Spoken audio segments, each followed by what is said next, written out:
नमस्कार। आज के सबका हल कार्यक्रम के इस अंक में आपका स्वागत है, अभिनंदन है। प्रोग्राम इधर 3 दिन नहीं हो पाया, मुझे बाहर जाना पड़ा और इधर 2 बहुत महत्वपूर्ण त्यौहार रहे, विश्वकर्मा पूजा, विश्वकर्मा दिवस और अनंत चतुर्दशी। उसकी आप लोगों को बिलेटेड ढेर सारी बधाइयाँ, शुभकामनाएं। अनंत चतुर्दशी एक इतना बढ़िया त्यौहार है जो ईश्वर के सही स्वरूप को निरूपित करता है। अनंत, इसमें विष्णु को भगवान अनंत कहा गया है और दरअसल ईश्वर संपूर्ण ब्रह्मांड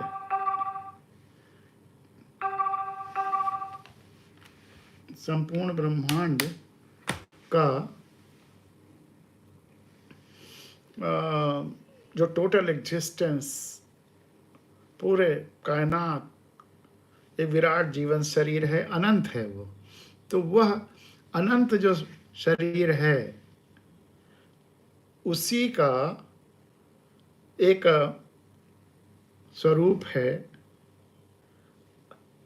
एक नाम है पूजा का, अनंत चतुर्दशी।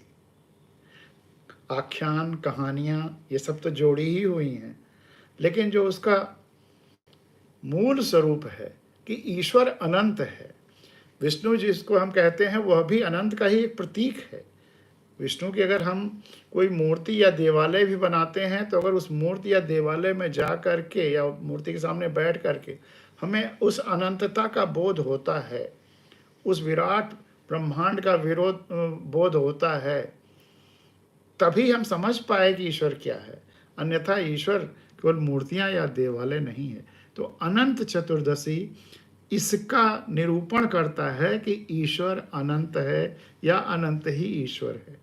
जो टोटलिटी है, संपूर्णता है, जिसमें कुछ भी छूटता नहीं है, सब जुड़ा हुआ है। और वह पूरा विराट अनंत ब्रह्मांड जो है वह एक जीवंत शरीर है, लिविंग वाइब्रेंट बॉडी है, लिविंग, और हम उसके जीवंत अंग हैं। तो अनंत चतुर्दशी उस दिशा में संकेत करता है। ये बहुत अच्छी बात है। अरुण जी यूट्यूब पे भी आए, फेसबुक पर भी हैं, तो आपका स्वागत है। पीयूष जी भी सामने हैं, उनका भी स्वागत है। तो ये महत्वपूर्ण इशारा करना था अनंत चतुर्दशी की तरफ। अब दूसरा जो त्यौहार रहा विश्वकर्मा दिवस, वह फंक्शनल, उसी अनंत का एक फंक्शनल स्वरूप है, क्रिएशन। वह अनंत क्रिएट भी करता है, तो वह उसका नाम विश्वकर्मा है। ब्रह्मा के माध्यम से क्रिएशन का जो सिंबल है वो ब्रह्मा को लिया गया है। तो इसलिए विश्वकर्मा दिवस एक तरह से क्रिएटिविटी का दिवस है, धरती का बनाने का दिवस है। धरती में हम सब भी कुछ ना कुछ बनाते हैं, तो उस बनाने का दिवस है, क्रिएशन का दिवस है। तो उसके लिए भी आप सबको ढेर सारी शुभकामनाएं, बधाइयाँ। और अब कुछ हम लोग प्रतिक्रियाएं लेते हैं।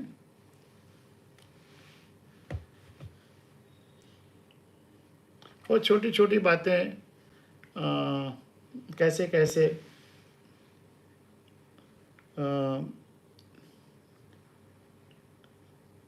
चर्चा का शुरुआत कर सकती हैं। जैसे एक साहब ने एक मैसेज भेजा, दुख का कारण ज्ञान का अभाव है। दुख का कारण ज्ञान का अभाव है और सुख का कारण ज्ञान का प्रभाव, और शांति का कारण खुद का स्वभाव। थोड़ी बहुत तुकबंदी भी की गई है, लेकिन मूलतः बातें सही कही गई हैं।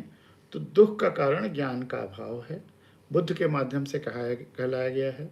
और सुख का कारण ज्ञान का प्रभाव है। ज्ञान हो जाने के बाद दुख का नाश हो जाता है और वही सुख है।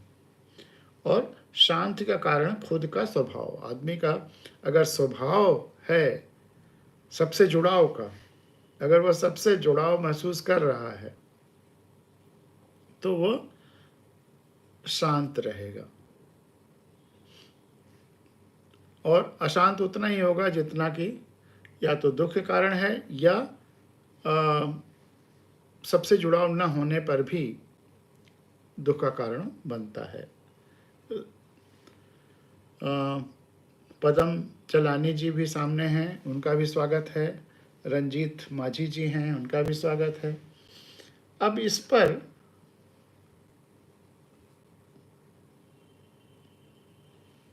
एक साहब ने फिर प्रतिक्रिया की, और ज्ञान का मतलब है आत्मज्ञान या आत्मबोध, और ज्ञान का मतलब है आत्मज्ञान या आत्मबोध। सीधे सीधे समझने के अर्थों में यह उतना स्पष्ट नहीं करता है। आत्मज्ञान या आत्मबोध संपूर्ण ब्रह्मांड के ज्ञान को नहीं कहता है, बल्कि अपने शरीर और अपने शरीर के द्वारा अपने अंदर जो ईश्वर से कनेक्टिविटी का एक बिंदु है, जो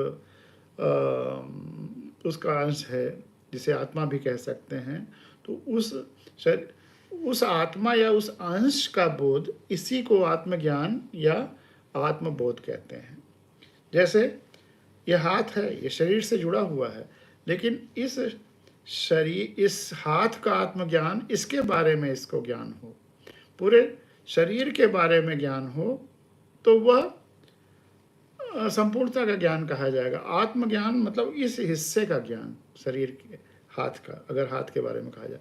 तो जैसे हमारे बारे में अगर कहा जा रहा है, व्यक्ति के बारे में कहा जा रहा है, तो आत्मज्ञान अपने, जिस अर्थ में हम अपने का अर्थ लगाते हैं सामान्य बोलचाल की भाषा में, उसी अर्थ में फिर वह अपने का ज्ञान, वह आत्मज्ञान होगा। दिनेश जी, आशुतोष जी, सभी लोग सामने हैं, बड़ा अच्छा लग रहा है सबको देख करके। तो उस अपने का जो ज्ञान है वह आत्मज्ञान होगा, और वही उसका बोध आत्मबोध है। तो ज्ञान का मतलब केवल आत्मज्ञान है, ऐसा समझने में गलतफहमियां हो सकती हैं कि अपने बारे में जान लेना ही ज्ञान है, ऐसा नहीं है, या अपना बोध कर लेना ही ज्ञान नहीं है। ज्ञान उससे कुछ ज़्यादा है। तो इसलिए फिर मैंने बताया, उनको कहा कि ज्ञान का अर्थ सत्य और केवल सत्य, उसको जानना, ये ज्ञान है। ज्ञान का अर्थ सत्य और केवल सत्य को जानना। अस्तित्व में जो कुछ है उसके सत्यता के साथ, उसका सत्यता के साथ अनुभव। अस्तित्व में, एग्जिस्टेंस में जो कुछ है, पूरी सृष्टि में, ब्रह्मांड में जो कुछ है, उसका सत्यता के साथ अनुभव, पूरी सत्यता के साथ अनुभव, वह बोध ही ज्ञान है। लेकिन मैंने कहा ना, एक अर्थ में, विराट के अर्थ में, जब आप अपने को अहम ब्रह्मास्मि वाली कनेक्टिविटी महसूस कर रहे हों, जब आप ब्रह्मांड से संपूर्ण जुड़ाव महसूस कर रहे हों, तब आत्मज्ञान भी ज्ञान बन जाता है। लेकिन सामान्य बोलचाल की भाषा में उसमें थोड़ा सा कौशन की ज़रूरत है, एक चेतावनी की ज़रूरत है कि इसको केवल अपने बारे में ज्ञान करके उसको सारा ज्ञान मान लेना, यह नहीं है। फिर तो वो सीमितता और अहंकार की तरफ ले जाएगा, जबकि ज्ञान अहंकार से परे है। बल्कि जो बहुत ज़्यादा महापुरुष हुए हैं, साइंटिस्ट हुए हैं, उन्होंने तो कहा है, ये भी कहा है कि अब तक हम लोग, ह्यूमैनिटी जितना ज्ञान प्राप्त कर पाई है, वह वैसे ही है जैसे समुद्र के किनारे हमने, समुद्र में इतने सारे पत्थर होंगे, एक पत्थर का टुकड़ा इकट्ठा किया है, अभी तक हम उतना ही जान पाए हैं। तो लेकिन वह जितना भी हम जाने, सत्य और सत्य के आधार पर वही ज्ञान है। तो यह थोड़ा सा यहाँ संकेत देना ज़रूरी था, इसलिए इसकी चर्चा की।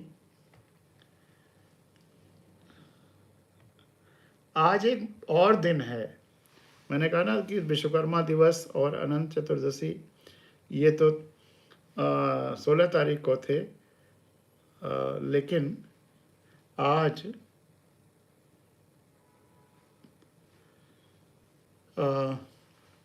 एक और महत्वपूर्ण दिन है, लेकिन बहुत प्रचलित नहीं है। वह है विश्व लिसनिंग डे, सुनने का दिवस, अंतर्राष्ट्रीय सुनने का दिवस। सितंबर के तीसरे थर्सडे को, तीसरे बृहस्पतिवार को पूरे विश्व में सुनने का दिवस मनाया जाता है। और सुनना बहुत महत्वपूर्ण है। अगर हम ठीक से सुनना शुरू कर दें तो हमारी पर्सनालिटी, हमारा जीवन, हमारा व्यक्तित्व निखरने लगेगा। सुनना बहुत महत्वपूर्ण है। तो जिस साहब ने इसको भेजा है, उन्होंने कुछ लिखा है, वो मैं आपको पढ़ूंगा। लेकिन सुनना बहुत महत्वपूर्ण है, इसलिए भी कैसे सुने। एक बहुत महत्वपूर्ण सेइंग है कि listen to understand not to react. हम जब सुने तो पहले तो समझने के लिए सुने, ना कि रिएक्शन, तुरंत प्रतिक्रिया देने में रखें। सुने समझने के लिए। किसी को भी हम सुनते हैं और शब्दों के बारे में नहीं, सारी इंद्रियों से किसी को देखते हैं तो उसे परसीव करते हैं, सुनते हैं, समझते हैं। तो वह समझना ज़रूरी है। उसकी भाषा को भी समझें, उसके भाव को भी समझें, उसके अंदर क्या वो कहना क्या चाहता है। शब्द कुछ भी बोल रहे हों तो listen to understand not to react. उसको समझने के लिए सुने, न कि प्रतिक्रिया करने के लिए। बहुत सारे लोग प्रतिक्रिया पहले सोच लेते हैं, पहला शब्द सुना नहीं कि प्रतिक्रिया के मोड उसमें आ जाते हैं, प्रतिक्रिया के रूप में। पूरा सुनिए, और जब पूरा सुन लीजिए उसके बाद तब समझिए और फिर प्रतिक्रिया दीजिए। ये तो एक महत्वपूर्ण चीज़ है, listen to understand not to react. पूरा सुनिए और पूरा अर्थ उसका समझिए, फिर प्रतिक्रिया दीजिए। पहले शब्द या कुछ शब्दों पर, लेकिन इससे कहीं कहीं सावधानी की ज़रूरत है।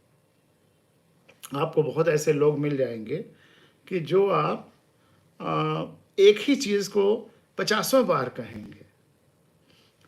आप जितनी बार उनसे मिलेंगे वही बात करेंगे। वह कुछ घटना या कुछ अपने बारे में, कुछ अपने महानता के बारे में वही चीज़ बार बार कहेंगे। ऐसा भी हो सकता है कि हमारे इस प्रोग्राम में भी कुछ चीज़ें रिपीट हो जाती हों, तो उसके लिए मैं क्षमा मांगता हूं। लेकिन मैं इस उम्मीद में कहता हूं कि बहुत सारे नए श्रोता भी होंगे, और आप लोगों ने अगर उसे पहले सुना होगा तो उतनी दूर तक नहीं सुनेंगे। जब हम आमने सामने बातचीत करते हैं, ये बातचीत नियम उसके लिए है क्योंकि वहाँ स्विच ऑन नहीं किया जा सकता, वहाँ उनको सीन से बाहर नहीं किया जा सकता है, वहाँ तो सुनना ही सुनना है। तो नॉर्मल वार्तालाप के लिए वो बात है। ये ऑनलाइन बातचीत में वह चीज़ नहीं है, क्योंकि सुनने वाले को, देखने वाले को हमेशा ये ऑप्शन होता है कि स्विच ऑफ कर लें। तो एक तो ये हुआ। दूसरा, मैंने इसी में थोड़ा संशोधन किया कि सुनना एक क्रिया है और उसका जवाब देना एक प्रतिक्रिया है। तो मेरी एक छोटी सी कविता है कि क्यों न रख दें हम क्रिया और प्रतिक्रिया के बीच में। क्यों ना हम रख दें क्रिया की और प्रतिक्रिया के बीच में थोड़ा ईश्वर और थोड़ा आकाश। क्यों ना हम रख दें क्रिया और प्रतिक्रिया के बीच में थोड़ा ईश्वर और थोड़ा आकाश। सुने जब, तो जवाब देने के पहले चाहे आकाश कहें या ईश्वर कहें, मतलब यह है संपूर्णता। हम संपूर्णता के परिप्रेक्ष्य में, संपूर्णता के कसौटी पर उसके बात को जो हमने सुना है उसको रख करके तब प्रतिक्रिया दें, उसको रख करके तब प्रतिक्रिया दें। विजय जी को ये बात बहुत अच्छी लग रही है, यूट्यूब पे लिख रहे हैं, बहुत बहुत धन्यवाद विजय जी। तो क्यों न हम क्रिया और प्रतिक्रिया के बीच में रख दें थोड़ा ईश्वर थोड़ा आकाश, मतलब थोड़ा गैप दे दें और उसमें संपूर्णता का एक ध्यान रख दें कि अब हम जवाब देने जा रहे हैं उसकी कसौटी पर। अब वो जिन्होंने ये भेजा था मेरे पास, आज इंटरनेशनल लिसनिंग डे, आगे लिखते हैं the third Thursday of September is observed as the International Listening Day to promote the habit of listening. सुनने की आदत बनाने के लिए, यह आदत लोगों में हो, अच्छे तरह से सुनने की आदत हो, इसके लिए इंटरनेशनल लिसनिंग डे मनाया जाता है। We have 2 ears and 1 tongue. हमारे पास 2 कान हैं और 1 जीभ है, so we should be able to listen twice as much as we speak. और इसीलिए हमको जितना हम बोलते हैं उससे दुगना सुनना चाहिए। तो उनका तर्क ये है, या शायद इंटरनेशनल लिसनिंग डे का भी तर्क ये होगा कि हमारे पास जीभ 1 है और कान 2 हैं, तो वो हम दुगना सुनना चाहिए। और ये जो ये कथन है we should listen twice as much as we speak, ये एक बहुत फेमस फिलोसफर हुए हैं, एपिक्टेस। क्राइस्ट के जन्म के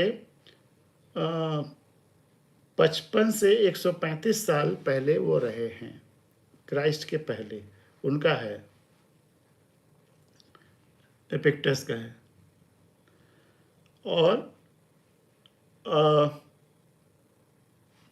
इसमें फिर गणेश जी हमारे आते हैं, उनसे सबसे बड़े तो यही शिक्षा मिलती है, कान इतने बड़े का क्या मतलब है कि खूब सुनते रहे होंगे। तो गणेश जी से ही हम यही शिक्षा ले सकते हैं कि हम खूब सुने। Listen and silent are anagrams of each other, conveying the underlying wisdom that to listen one must be silent. सुनना और शांत रहना दोनों एक दूसरे से जुड़े हुए हैं, क्योंकि हम तभी ध्यान से सुन सकते हैं जब उस समय शांत रहें मुंह से भी और शांत चित्त से भी। अगर हमारे चित्त में हजारों चीज़ें आ रही हैं तो फिर हम नहीं सुन पाएंगे। तो साइलेंट हम चित्त में भी और जुबान से भी अगर रहें तभी हम ठीक से सुन पाएंगे। तो ठीक से सुनने के लिए हमको दोनों चीज़ें करनी होगी। Hear and listen are often used as synonyms but they are not the same. सुनना, कान से केवल सुन लेना, और लिसन एक तरह से समझते हुए सुनना, और ऑफन ये दोनों एक जैसे माने जाते हैं, लेकिन दोनों में अंतर है। कान से केवल हम सुन सकते हैं, लेकिन पूरे ध्यान से सुनना। लिसन का तुरंत एक हिंदी शब्द नहीं याद आ रहा है कि ध्यान से सुनना और सुनने में अंतर है, वो दोनों एक के समानार्थी नहीं हैं। But are not the same. The former only involves the ear but the latter involves mind as well. वही चित्त से भी सुनना, चित्त भी लगाए रहना, और कान से भी, दोनों से पूरे ध्यान से सुनना, वो महत्वपूर्ण है। While most love to talk, but those who listen are loved more. लोग बोलने को, बात करने को प्यार करते हैं, लेकिन जो लोग सुनते ज़्यादा हैं उनको लोग प्यार करते हैं।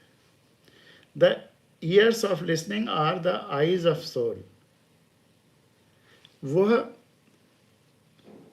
कान जो ध्यान से सुनते हैं वह आत्मा की आंखें हैं।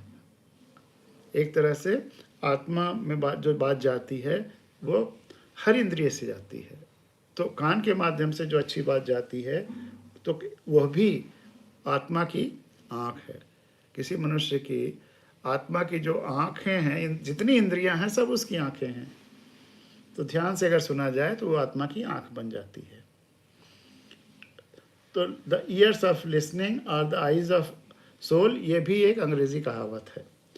Happy listening day. तो आप सबको सुनने के दिवस, ध्यानपूर्वक सुनने के दिवस की ढेर सारी बधाइयाँ, शुभकामनाएं। ये आज एक चर्चा आज के लिसनिंग डे पे हुआ। क्योंकि धरती सब जुड़ी हुई है तो धरती के अलग अलग हिस्सों में जो होता है वह सब महत्वपूर्ण है। और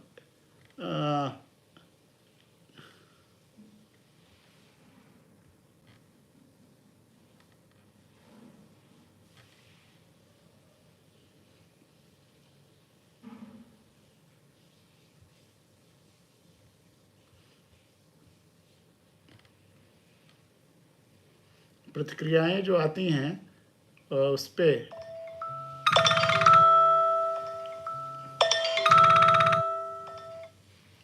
एक प्रतिक्रिया आई है यूट्यूब पर पिछले प्रोग्राम के, वो अच्छी लगी तो आपके सामने रख रहा हूँ। आपकी बातें सुनकर वसुधैव कुटुंबकम और ह्यूमैनिटी की अहमियत समझ में आई है। ट्रूली लाइक इट, सही सच्चाई से इसको मैं पसंद कर रहा हूँ। डीप रिगार्ड्स, गहरी गहरा आदर का भाव। ये हैं मिस्टर एम बैगनमट, बैगंट,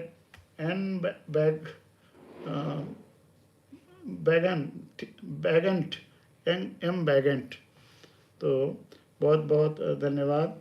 अब YouTube पे भी खूब प्रतिक्रियाएं आने लगी हैं तो उसको मैंने आपके सामने रखा। और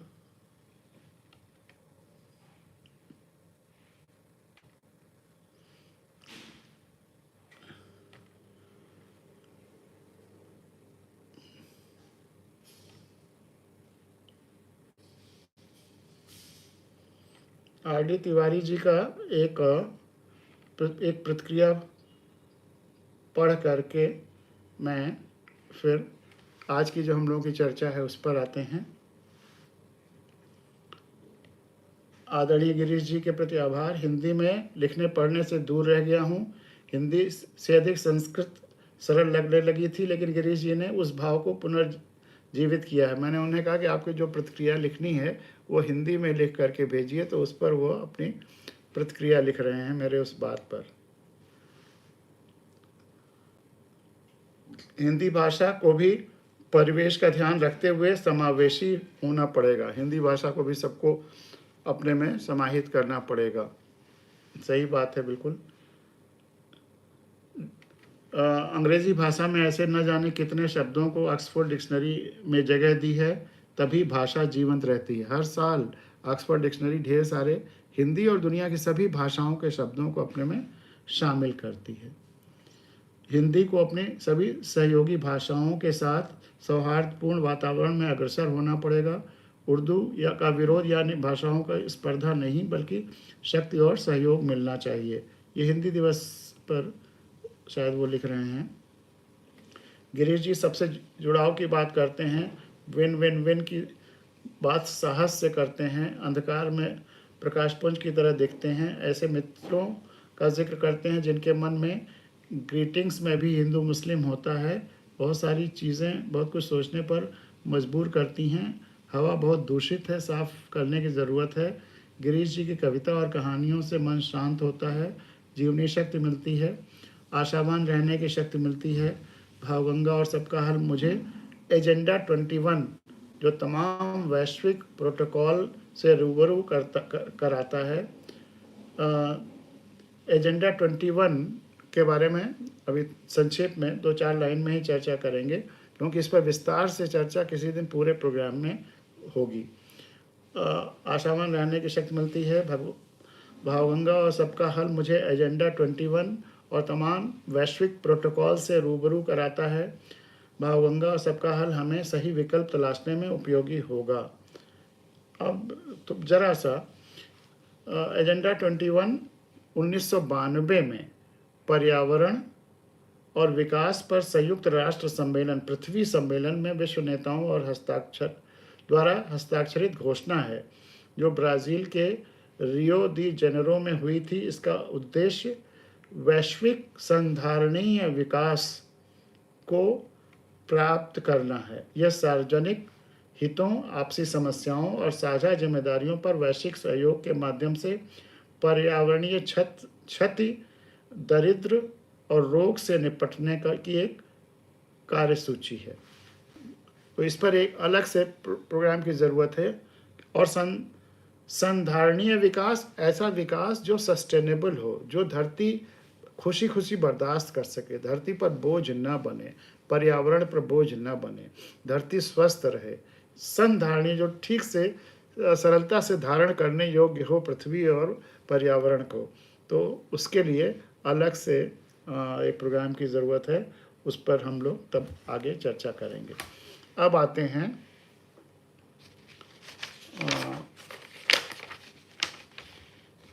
एक दो जो मुख्य चीज़ें हैं।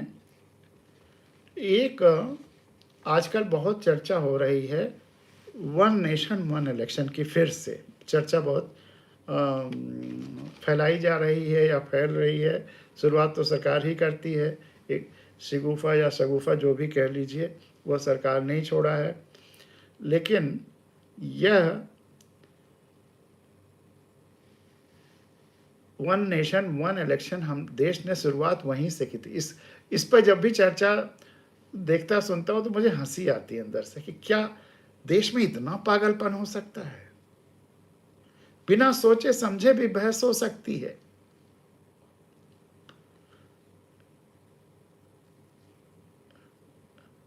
ये भी हो सकता है one nation one time examination, पूरे देश में हर इम्तहान एक ही समय पे हों। वन नेशन वन क्रॉप, सारे फार्मर्स एक ही फसल उगाएं और एक साथ उगाएं। ये इतना वननेस पे जोर क्यों है? और 1952 में जब देश में संविधान लागू हो गया 50 में, और चुनाव 52 में हुए, रिप्रेजेंटेशन ऑफ पीपल्स एक्ट बना करके पहला चुनाव 52 में, तो सारे देश के सभी प्रांतों में और देश में एक साथ चुनाव हुआ। लेकिन बाद में क्या हुआ? प्रदेश में सरकार बनी, गिरी, फिर दूसरी बनी, फिर गिरी, और वहाँ पे राष्ट्रपति शासन लगाना पड़ा, नहीं सरकार बन पाई। बिहार में तो बड़ा ध्यान दीजिए, वन नेशन वन इलेक्शन का क्या क्या मायने हो सकता है। बिहार में 2004-05 के आसपास चुनाव हुआ विधानसभा का, सरकार नहीं बन पाई, 6 महीने तक बीत गए, कोई परमुटेशन कॉम्बिनेशन, कोई कुछ नहीं हुआ, हंग असेंबली थी, कोई सरकार बना ही नहीं पाया। तो 6 महीने बाद फिर डिसॉल्व करके दोबारा चुनाव कराना पड़ा। अब वन नेशन वन इलेक्शन के हिसाब से पूरे देश में चुनाव हो जाए, एक असेंबली में चुनाव के बाद सरकार न बन पाए, 6 महीने बाद तक वेट करने के बाद, 6 महीने की लिमिट है, तो दोबारा चुनाव उस स्टेट में करना है। तो वन नेशन वन इलेक्शन की वजह से अब पूरे देश में फिर से चुनाव करिए, तमाशा हो जाएगा।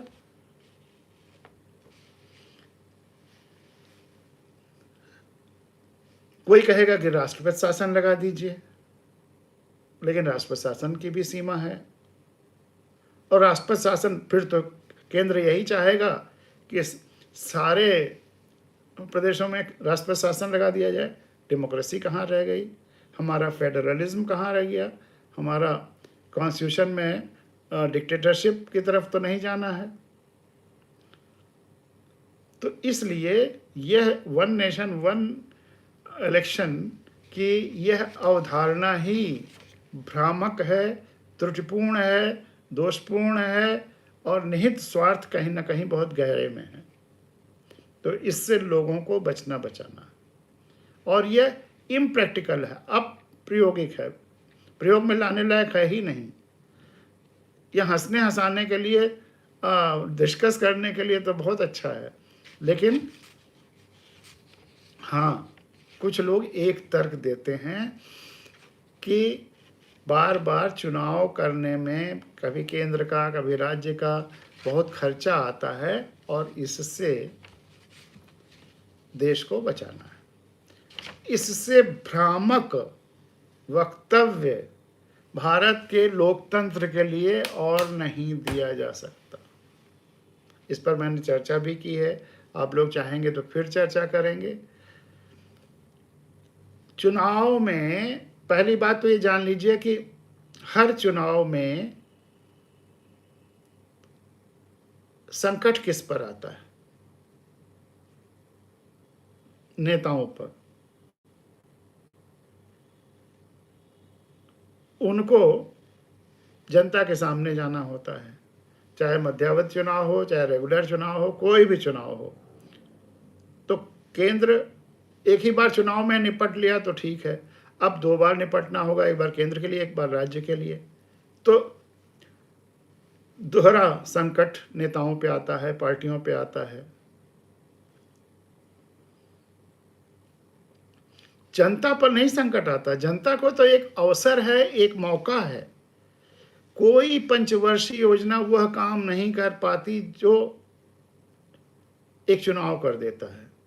मैं इसमें सही गलत की बात नहीं कर रहा हूं कि सही तरीके से जनता के पास संसाधन जा रहे हैं चुनाव में या गलत तरीके से, लेकिन हर चुनाव में जनता के पास संसाधन पहुंचते हैं, यह सच्चाई है। कोई पंचवर्षीय योजना वह काम नहीं कर पाती जो जनता के पास चीज़ें पहुंच जाती हैं चुनाव में। सड़कें ही ठीक ठाक हो जाती हैं, जो तमाम उसके काम जो बचे हुए थे वो होने लगते हैं जल्दी जल्दी। जो डायरेक्ट पहुंच पैसे और संसाधन, साइकिल और ये सब बांटने बंटवाने की बात हो रही होती है, वो तो अलग है, उसका किस्सा, उस पर क्या कहें। लेकिन तमाम वाजिब चीज़ें जो योजनाओं में पहले हो जानी चाहिए थी, चुनाव न होता तो नहीं होता। गाँव की सड़कें मरम्मत हो जाती हैं, शहरों की सड़कें मरम्मत हो जाती हैं। तो कोई ऐसी जो पंचवर्षीय योजनाएं वो काम नहीं कर पाती, अब तो पंचवर्षीय योजना भी खत्म हो गई, जो चुनाव कर देता है। संकट आता है नेताओं पर, लेकिन नेता कभी नहीं कहता कि मेरे ऊपर संकट आ गया है। वो कहेगा कि देश के ऊपर संकट आ गया, क्योंकि वो अपनी हर चीज़ को देश के नाम पे रखता है, वो अपने को ही देश समझता है। तो इसलिए चारों तरफ ये हुआ कि देश पे संकट आ गया, तो 2 बार देश पे संकट आया, इससे 1 बार। और देश का खर्चा, लेकिन जो खर्चा होता है गहराई से सोचिए, ये जो नेता और बांटने वाला, ये खर्चे का अलग, चुनाव करने कराने में भी जो खर्चा होता है वो कहाँ से कहाँ जाता है। सरकार से अगर वो जाता है, बढ़ता है, तो कहाँ जाता है? ऑटो वाले, टेम्पो वाले, तमाम सब टैक्सी वाले, सब गरीब लोगों के पास जाता है और जेन्युइनली जाता है। बैनर, पोस्टर, उसके लिए भी वो गरीबों के पास ही जाता है। तो धन अमीरों के पॉकेट से, सरकार के पॉकेट से वाकई जनता तक जाता है, और इसमें कोई फिर लूटमार नहीं होता, सीधे सीधे जनता को जाता है चुनाव में। तो ये कहना कि चुनाव बोझ है देश पर बोझ नहीं है। ये कुछ लोगों पर बोझ है, बस नेताओं पर विशेष रूप से बोझ है, लेकिन जनता पर बोझ नहीं।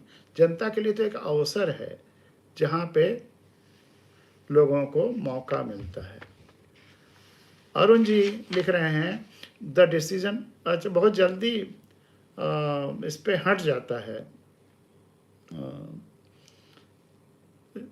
यूट्यूब पे जो रिएक्शंस आ रहे हैं वो बड़े जल्दी हट जा रहे हैं, जबकि फेसबुक पे बने रह रहे हैं।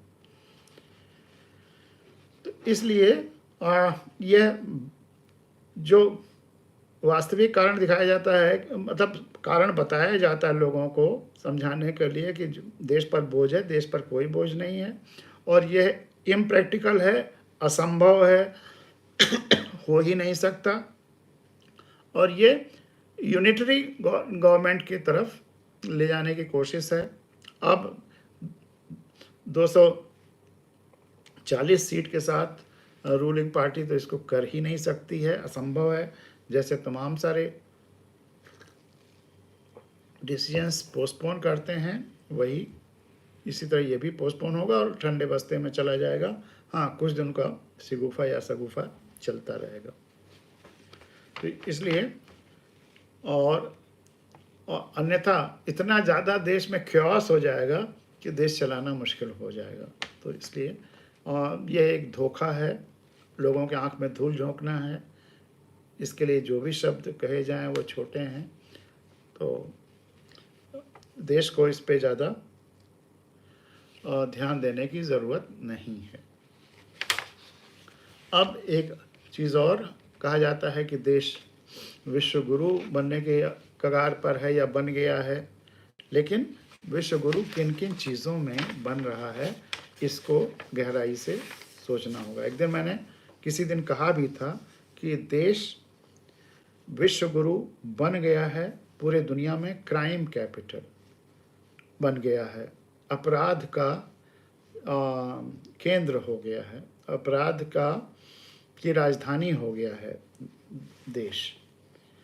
Statistics national crime report bureau NCRB की स्टैटिस्टिक्स से मैं कुछ आपके सामने आज मैंने फिगर्स फैक्ट्स देने जा रहा हूँ। उससे और आपको स्पष्ट हो जाएगा कि हम कैसे NCRB के रिपोर्ट के अनुसार भी विश्व में क्राइम के कैपिटल हो गए हैं। वैसे तो हम विश्वगुरु किन किन चीज़ों में हैं? क्राइम कैपिटल तो हैं, रेप कैपिटल हो गया है, शिक्षा को की व्यवस्था को ध्वस्त करने में हम सबसे ऊपर हैं दुनिया में, नफ़रत फैलाने में हम सबसे ऊपर हैं, प्रदूषण फैलाने में हम सबसे ऊपर हैं। जब दिसंबर जनवरी में 10 टॉप मोस्ट सिटीज़ का नाम आता है दुनिया में, तो 8 हिंदुस्तान के रहते हैं। तो हम कहाँ किस में विश्वगुरु हो गए हैं। और क्राइम के कुछ रिकॉर्ड्स, जैसे मैंने कहा कि national crime capital of the world बने हैं, नेशनल क्राइम रिपोर्ट ब्यूरो से डेटा आपको दे रहे हैं। और ये हिंदुस्तान में एक दूसरी फैक्ट भी है कि हमारे यहाँ 10% ही जो अपराध या क्राइम है वो रिपोर्ट किए जाते हैं। बहुत जगहों पे तो FIR नहीं लिखी जाती। वो हमारे पुलिस ऑफिसर्स और थाने वाले ये कहते हैं कि हमारे यहाँ स्टैटिस्टिक्स ख़राब ना हो जाए, इसलिए मत FIR लिखो, नहीं तो हम कैसे सिद्ध करेंगे कि हमारे यहाँ रिपोर्ट मतलब क्राइम कंट्रोल में है, अपराध कंट्रोल में है। तो एक ये भी कारण है। दूसरे लोग, बहुत लोग कहते हैं जाओ जाने दो, कहाँ पुलिस के और क्रिमिनल्स के पछड़े में पड़ेंगे, तो FIR लिखाते ही नहीं, खुद ही इग्नोर कर देते हैं। तो केवल 10% ही क्राइम्स का FIR लिखा जाता है या रिपोर्ट होते हैं, 90% रिपोर्ट ही नहीं होते। तो जो फिगर्स मैं बता रहा हूँ, जो NCRB की फिगर्स है, उससे आप 9 गुना 10 गुना, जो 10%, तो 10 गुना आप बढ़ा करके समझिए कि वह एक्चुअल क्राइम की फिगर भारत की है।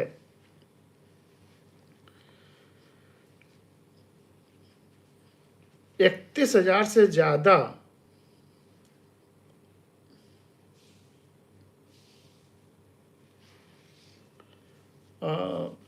ये जो है 31,000 से ज़्यादा क्राइम्स एक साल में रिपोर्ट हो रहे हैं।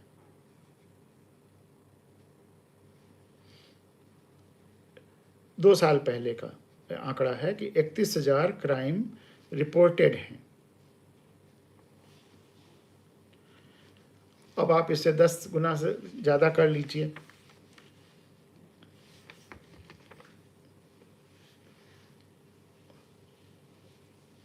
और 28 से 30,000 मर्डर हर साल होते हैं। 28 से 30,000 मर्डर हर साल होते हैं।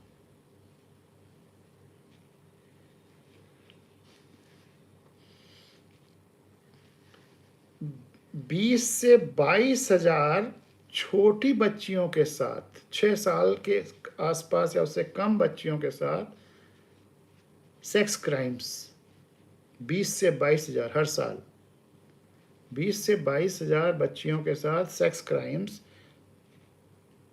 हो रहे हैं।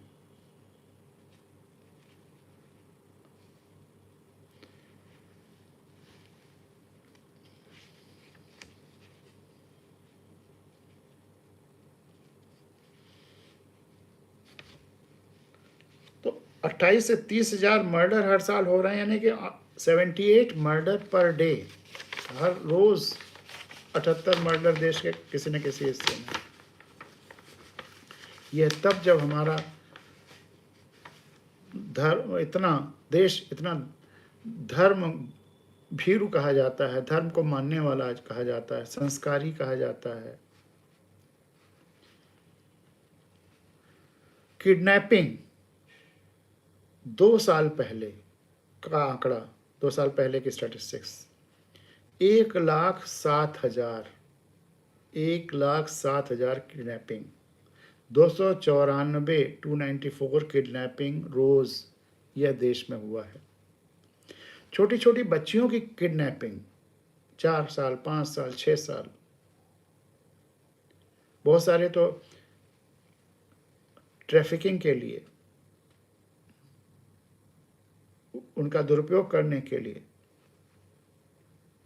हॉस्पिटल से बच्चों की चोरी, और इसके अलावा साइबर फ्रॉड और क्राइम, वह देश में अलग उसके कैपिटल बन गया है। 15 से 16 लाख केसेस पिछले साल रिपोर्ट हुए हैं साइबर क्राइम के। इंटरनेट से आपके पास फोन आया, ये पासवर्ड दीजिए, ये करिए, वो करिए, और ये OTP दीजिए, और उसी में पैसे गायब। सीधे साधे लोग हमारे यहाँ इंडिया डिजिटल बनने के नाम पे ठगे जा रहे हैं। इस साल जनवरी से अप्रैल तक 7,40,000 साइबर क्राइम हुआ है। 7,40,000 पूरे साल भर का अगर औसत निकालें तो 25 लाख पहुंच जाएगा। यानी कि 80 से 90,000 रोज साइबर क्राइम हो रहे हैं। 80 से 90,000 लोग रोज ठगे जा रहे हैं। तो हमें डिजिटल के भट्टी में झोंक तो दिया गया, लेकिन कोई प्रिकॉशन नहीं लिया गया, कोई बचाया नहीं गया। उसके लिए मुस्तैद बचाने के लिए हमारे सिस्टम को या इन्वेस्टिगेशन एजेंसीज को तैयार नहीं किया गया, तो जिसकी वजह से यह भयानक दुर्दशा है। तो इन सब से बचाना है। और इसके अलावा हम शिक्षा की ध्वस्तता चर्चा होती ही है कि शिक्षा व्यवस्था, मतलब अगर 100 में से 95% जो एजुकेशन से रिलेटेड बच्चे या पॉपुलेशन है, उनकी शिक्षा ठीक नहीं हो पा रही है। केवल 5% इंस्टीट्यूशंस ऐसे हैं जो ठीक से शिक्षा दे पा रहे हैं, बाकी 95%, और जो 70% के करीब जो रूरल एजुकेशन है, वहाँ तो जो हाल है कि नकल एकदम रैम्पेंट है, एवजी के टीचर्स रैम्पेंट हैं, और प्राइवेट जो स्कूल हैं वो तो और उनका हाल खराब है। इसीलिए गवर्नमेंट स्कूल में तो बच्चे लोग अपने बच्चों को पढ़ाना भी नहीं पसंद करते हैं। तो इस तरह से रेप में, बलात्कार में, क्राइम में, प्रदूषण में, शिक्षा की ध्वस्तता में, झूठ में, नफरत में, चरित्र की कमी में हम लोग विश्व गुरु बन चुके हैं। तो ये बहुत दुखद पहलू है, लेकिन इस सब का हल है, और सब का हल एक ही है, और वह है वोट देते समय किसी ने पैसे अगर दिए हैं तो आप मजबूरी में ले भी लीजिए, ये सोच के कि आप ही के किसी योजना का पैसा वो आपको वापस लौटा रहा है, लेकिन फिर उसी को वोट मत दीजिए। वैसे तो नहीं लीजिए, वही अच्छा है, नहीं लेना चाहिए। लेकिन अगर वो दुश्मनी मानेगा कि आप उसको वोट नहीं दे रहे हैं, तो उसे दुश्मनी से बचने के लिए अगर आपको मजबूरी में लेना पड़ रहा है, तब भी आप उसको वोट सही आदमी को दीजिए, जो सेवा कर रहा हो। जो दिखावा कर रहा हो उसको वोट मत दीजिए, जो ज़्यादा प्रचार कर रहा हो उसको वोट मत दीजिए। मेरे तो उस गज़ल का एक शेर ही है कि जिस व्यवस्था में आम आदमी की सुनवाई नहीं है, उस व्यवस्था के बने रहने में भलाई नहीं है। हैं बचे इस रेत पर कुछ नक्शे पर, अभी कोई बड़ी लहर यहाँ तक आई नहीं है। और वो बड़ी लहर है संविधान की जानकारी, और आप मालिक हैं इसकी जानकारी, और तब परिवर्तन होगा। फिर उसी में है, जो दे ले लो, फिर भी वोट सही व्यक्ति को दो, सही नेता को दो, सही प्रत्याशी को दो। कर्तव्य है, रणनीति है, बेवफाई नहीं है। तो आपको उसको बेवफाई मत समझिए, आप वोट सही व्यक्ति को दीजिए, सही प्रत्याशी को दीजिए। नहीं खड़ा है सही प्रत्याशी, तो आप खुद प्रत्याशी अच्छे बनाइए और उनको खड़ा करिए, और फिर उनको वोट दीजिए। सब लोग डिस्कस करिए कि इस बार विधानसभा में किसको जिताना है।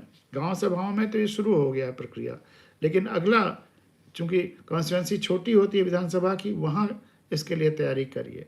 सबका हल यही है, ये क्राइम भी कम होगा, ये सारा नेक्सस है, चाहे सेक्सुअल क्राइम हो, चाहे फाइनेंशियल क्राइम हो, चाहे मर्डर हो, सब एक दूसरे से जुड़े हुए हैं। ये सब अपने ही जो उनका सबका बॉस है उसी को प्रत्याशी बनाने की कोशिश करते हैं कि वो विधानसभा लोकसभा में पहुंच जाए, हम सब सुरक्षित हो जाएंगे। सब इन्हीं के आका लोग आज पहुंच रहे हैं। आप खुद